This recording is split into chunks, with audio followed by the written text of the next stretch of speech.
August 29th, 1987. A cafeteria cook in a rural factory in Gyeonggi Province stops his work.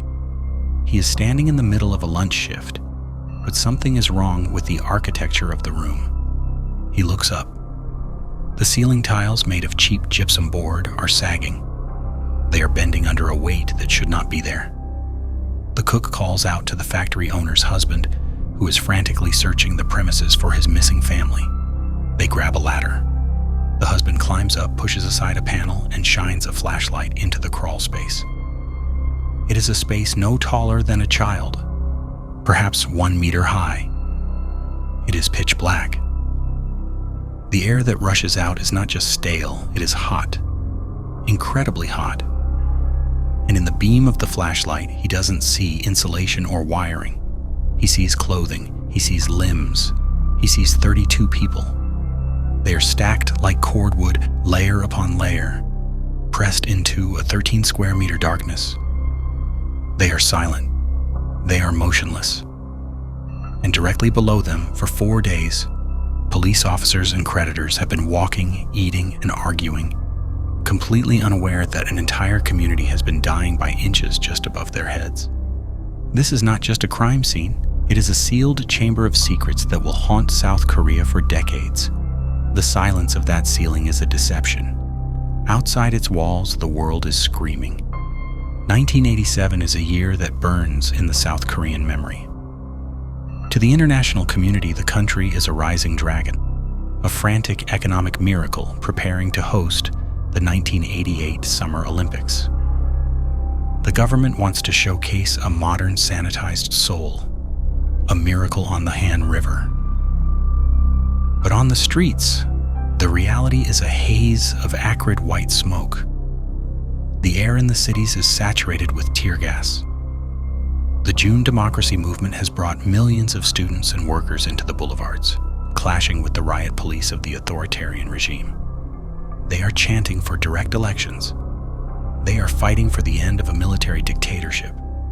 The atmosphere is electric, violent, and revolutionary.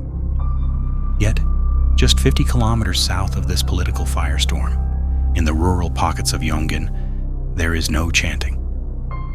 There is only the humid, heavy stillness of the countryside. Here, the revolution feels like a distant rumor. In the district of Namsamyeon, the landscape is dominated by the Odaeyang Factory.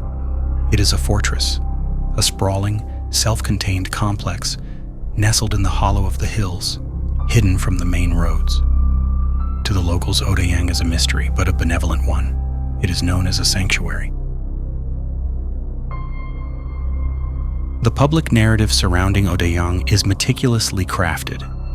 It is not seen as a business, but as a charity. In a society that is rapidly becoming cold, competitive, and capitalist, Odaeyang positions itself as the last bastion of traditional Confucian care. They run orphanages, they run nursing homes for the elderly.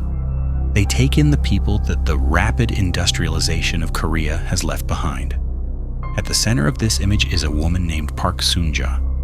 In the media of the time, she is portrayed as a social welfare queen. She is a mother figure, a woman who rose from poverty to build a haven for the disenfranchised. Neighbors in Daejeon see her as a saint. They see her taking in children whose parents cannot afford to feed them. They see her providing beds for the elderly who have no family. The official explanation for Odaeyang's success is hard work. They manufacture traditional crafts, dolls, furniture, intricate mental work. The public believes this is a self-sustaining commune, a model of the Saemeol or New Village movement that the government loves to promote. It is discipline. It is collective effort. It is the Korean dream in microcosm. But this narrative is a veneer. It is a skin stretching over something much darker. While the students in Seoul are fighting for the future, the people inside the Odaeyang complex are retreating into the past. They are stepping out of the stream of time. The residents of the surrounding village of Bukri notice the change in August 1987. The factory, always private, goes completely silent. The gates are locked. The trucks stop running. The humidity that month is oppressive. It is the tail end of the monsoon season, a thick, wet heat that blankets the valley, and in that heat, the social welfare queen is about to dismantle the lie she has spent a decade building. The path to that ceiling begins in the broken economic machinery of 1980s Korea. The formal banking system is still maturing. It is rigid, difficult to access, and reserved for the conglomerates, the chaebols. For the average citizen, for the housewife, for the small business owner, there is the sachai market, private loans. And more specifically, the gai. These are private credit circles, deeply rooted in Korean tradition. A group of people pool their money, and one by one, they take a lump sum payout. It is a system built entirely on trust. Reputation is the only collateral. Park Soon-ja is a virtuoso of this system. She does not just participate in it, she weaponizes it. She uses her reputation as a benevolent mother to solicit massive amounts of capital from her followers and their families. She promises high returns, but more importantly, she promises spiritual security. She targets the vulnerable. She targets those who feel the Han, the uniquely Korean sense of deep, collective resentment and unresolved grief. She offers them a place where their suffering has meaning. She tells them that the outside world is drowning in sin, but inside Odaeyang, they are building a kingdom of purity. Park Soon-ja's background is key to this manipulation. Born into poverty, she claims to have been cured of terminal cancer through prayer in the 1970s. In the Korean spiritual marketplace, this is the ultimate credential. A victory over death gives her divine authority. She begins her journey in the Evangelical Baptist Church, the Salvation sect. But by the early 1980s, she breaks away. She claims the sect is too worldly. She claims she is the only true conduit to the divine. She calls herself the Big King. But being a king is expensive. To maintain the orphanages, the factories, and the lifestyle of her inner circle, Park Soon-ja needs cash. By 1987, she has borrowed approximately 17 billion won. In modern terms, adjusting for inflation and purchasing power, this is a staggering sum, 70 millions of US dollars today. The creditors are not banks. They are 3,000 ordinary people. They are the mothers of the orphans she cares for. They are her neighbors. But now, the money is gone. The factory in Byung-eun is the physical manifestation of her paranoia. It is a prefabricated structure, typical of the cheap industrial boom. But the layout is designed for control. The cafeteria is the heart of the complex. It is where the community eats, prays, and receives instruction. Above this cafeteria is the crawlspace. It is not designed for habitation. It is a structural void, a gap between the drop ceiling and the metal roof. The rafters are thin wood. The wires are steel tension cables. It is a space of dust and darkness. The cracks in the Odaeyang facade do not appear gradually. They shatter all at once. The catalyst is violence. August 1st, 1987. A businessman referred to in court records as Lee arrives at the factory. He is not a follower. He is a creditor. He wants his 500 million won back. He brings his wife. He expects a negotiation. Instead, he walks into a trap. 13 cult members swarm the couple. They are tied up. They are beaten for hours. This is not a scuffle, it is a systematic assault. Park Soon-ja's discipline has spilled out from the cult and onto an outsider. Lee survives. And unlike the followers, he goes to the police. By August 5th, the local news in Daejeon begins reporting on the Odaeyang assault case. The silence is broken. The debt bubble, pierced by this act of violence, begins to leak. Other creditors reading the news panic. They realize the benevolent mother is capable of brutality. They rush to the factory demanding their money. Park Soon-ja is cornered. On August 24th at 10 a.m., she is summoned to the Daejeon police station. The interrogation is intense. The police are not asking about theology. They are asking about the 17 billion won. They want to know where the money went. Park plays her final card. She collapses. She fakes a fainting spell, a dramatic physical performance to garner sympathy and halt the questioning. She is taken to a hospital, but she has no intention of staying. August 25th, 3 a.m. Under the cover of darkness, a convoy of private vehicles idles outside the hospital. Park Soon-ja, her 3 children, and her top executives slip out of their rooms. They vanish into the night. They drive north toward the isolated hills of Byung-eun. They arrive at the factory as the sun rises. The gates are locked behind them. Inside the complex, the atmosphere shifts from anxiety to apocalyptic preparation. Approximately 80 dedicated followers and dozens of children from the orphanage are consolidated. The factory becomes a sealed vessel. Park Soon-ja begins the selection process. This is the moment the hierarchy of the cult turns lethal. She does not take everyone. She selects the spiritually pure. In the twisted logic of Odaeyang, purity is measured by financial contribution. The 31 people she chooses are the ones who raised the most money. They are the ones who recruited their own families. They are the most complicit, and therefore the most loyal. August 26th, evening.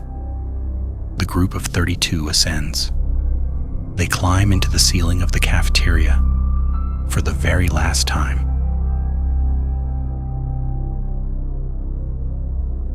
The physical reality of their hiding place is suffocating. 32 adults and teenagers are crawling into a space with a floor area of roughly 13 square meters. That is the size of a single parking space. They cannot stand. They cannot sit comfortably. They are forced to lie down, limbs intertwined or crouch in agonizing positions. And then, the waiting begins. For the next 3 days, August 27th, 28th, and 29th, life continues on the ground floor. This is the detail that destabilizes the entire investigation. The police arrive. They are looking for Park Soon-ja. They walk through the cafeteria. They search the dormitories. They interview the remaining cult members who were left behind on the ground floor. The police report nothing unusual. The explanation for this oversight is environmental. August in Gyeonggi province is a sauna. The heat is relentless. The factory has a metal roof. This roof is baking in the sun, and the crawl space is directly beneath it. Forensic experts later estimate that the temperature inside that ceiling reached 71 degrees Celsius. That is nearly 160 degrees Fahrenheit. It is a biological oven. At 71 degrees, the human body begins to fail rapidly. Dehydration sets in within hours. Delirium follows. The brain swells. Rational thought evaporates. Yet for days, there is silence. No one screams. No one bangs on the panels. The police walk beneath them oblivious. Rumors will later swirl that the police were bribed or that they were instructed not to look too closely. But the simpler, more horrifying explanation is that the 32 people in the ceiling were so committed, so terrified, or so delirious that they accepted their own slow cooking without a sound. August 29th, 1 p.m. The moment of discovery arrives. The ceiling sags. The husband climbs the ladder. The flashlight beam cuts the darkness. The scene he reveals is described by first responders as a hellscape of devotion. The bodies are not scattered, they are arranged. They are found in 2 such distinct clusters. One group is centered around Park Soon-ja, the Big King. The other is near the access hatch. Most of the victims are wearing pajamas or light summer clothing. The fabric is soaked with sweat and bodily fluids, but as the bodies are brought down one by one, a chilling pattern emerges. They were not just hiding. Forensic pathologists examine the necks of the victims. They find ligature marks, bands of bruising caused by nylon cords or strips of cloth. This was not a mass tragedy in the way we typically understand it. They did not drink poison. They did not fall asleep. They were strangled. The autopsy reports reveal a mechanism of death that implies a terrifying order of operations. The submission factor is critical. In a 13 square meter space with a floor made of flimsy gypsum, a fight for survival would be catastrophic. If 32 people panicked, if they fought back, the ceiling would have collapsed instantly. The noise would have been deafening. But the ceiling held. This indicates that the victims were either in a state of heat-induced paralysis, or they were psychologically prepared to die. They submitted. The forensic reconstruction suggests that the strangulations were performed by a small group of executioners within the crawlspace. The primary suspects are Lee Young-ho, Park's eldest son, and the factory manager Lee Kyung-soo. The evidence suggests a silent assembly line termination. One by one, the followers were strangled. As they died, the survivors moved the bodies, stacking them to create space for the living. The executioners worked their way through the group, the mothers, the daughters, the loyal financiers. Finally, when only the inner circle remained, they took their own lives. Park Soon-ja is found dead among them. The woman who promised eternal life, who claimed to have defeated death itself, is found decomposing in the rafters of her own factory, surrounded by the people she drained of every one and every hope.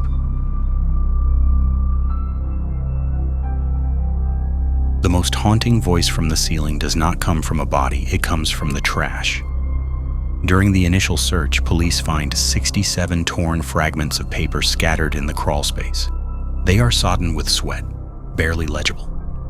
Forensic technicians spend weeks piecing them together like a macabre jigsaw puzzle. These are the last communications of the dying. Because absolute silence was required to avoid detection by the police below, they wrote notes to each other in the dark. The reconstructed text is chilling in its banality and its horror. One note reads, "Your mouth must be heavy." Another, "Follow the mother." And perhaps the most cryptic, "If we survive this, we will be new. Only through death is there life." These notes reveal that up until the very end, there was a belief or a delusion that this was a test, that the suffering in the heat, the strangulation, was a rite of passage. The investigation that follows is a disaster. It is a study in incompetence that borders on complicity. In 1987, the police are quick to close the case. They label it a mass death pact triggered by dead. They want it to go away. The Olympics are coming. The government does not want a story about a bizarre death cult dominating the international headlines. The crime scene integrity is destroyed. Journalists are allowed to walk through the cafeteria. Family members trample the evidence.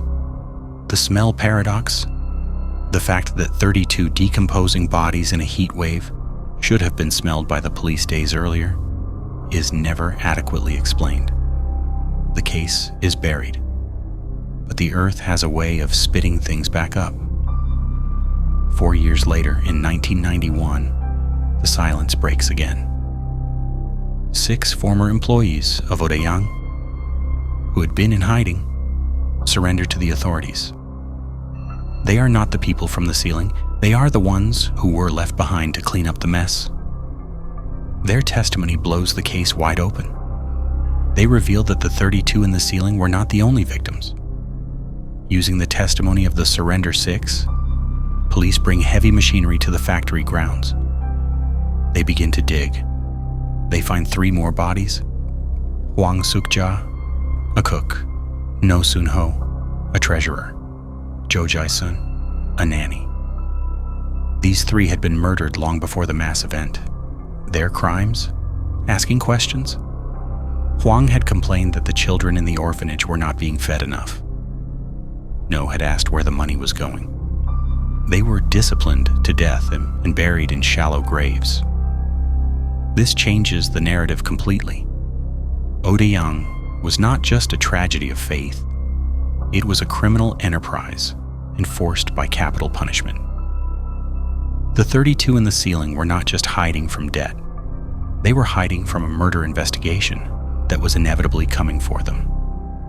But the question remains, where did the money go? 17 billion won does not just vanish. Park Soon-ja lived comfortably, but she did not live like a billionaire. The factory was failing, the crafts were fake, they were buying dolls from other markets and relabeling them. This leads to the darkest and most persistent theory in South Korean modern history, the Samu connection. Investigators uncover large-scale bank transfers between Odaeyang-linked accounts and a company called Samu Trading. The leader of Samu is a man named Byung-eun. Yu is a charismatic businessman, a photographer, and the son-in-law of the founder of the Salvation sect, the very group Park Soon-ja claimed to have left.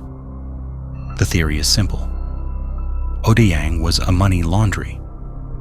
Park Soon-ja was the front woman, collecting cash from the desperate rural poor and funneling it up to the corporate elites in Seoul to fund major business ventures, including contracts for the Olympic cruise ships. The 32 people in the ceiling were the loose ends. The street rumor in Korea suggests that they were silenced not just to protect Park Soon-ja, but to protect the people above her. The note saying, "Keep your mouth shut," absolutely takes on a much more sinister meaning. In 1991, prosecutors managed to convict Byung-eun for habitual fraud related to the Odaeyang funds. He serves 4 years in prison, but he is never charged with the murders. The link to the deaths remains circumstantial. The legal system decides that Park Soon-ja took the ultimate truth with her into the ceiling.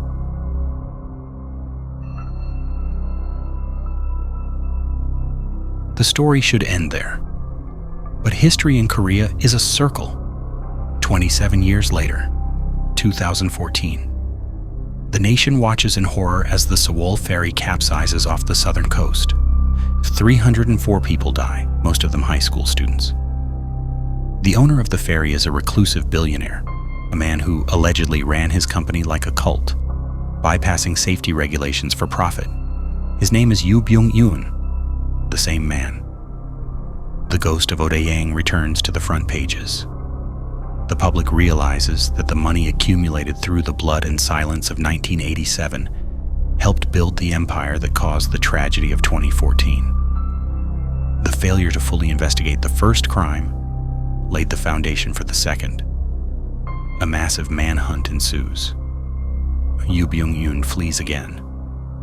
And just like his former associate, Park Soon-ja, he is found dead in a field, his body decomposed. The cause of death indeterminate. Another secret taken to the grave. Today, the site of the Odaeyang Factory in Bukri is changing. For decades, it stood abandoned, a haunted destination for the curious. Locals reported seeing lights in the empty windows. They spoke of a heavy atmosphere that never lifted. Now the land is being cleared. Excavators are tearing down the walls to make way for a massive semiconductor cluster. South Korea is marching relentlessly toward the future, burying its dark past under concrete and silicon. But the scar remains. The 50 orphans who survived the cult are now adults. They are in their late 40s and 50s. Most have changed their names. They have scrubbed their identities. They are walking among us, silent carriers of a memory they cannot share. The Odaeyang case remains a black box of the Korean economic miracle. It is a reminder of the price of rapid ascent. When a society moves too fast, when it worships success and ignores the vulnerable, it creates cracks. And in those cracks, people disappear. 32 people went up into a ceiling looking for salvation. They found only heat, darkness, and a silence that 40 years later we still cannot quite break.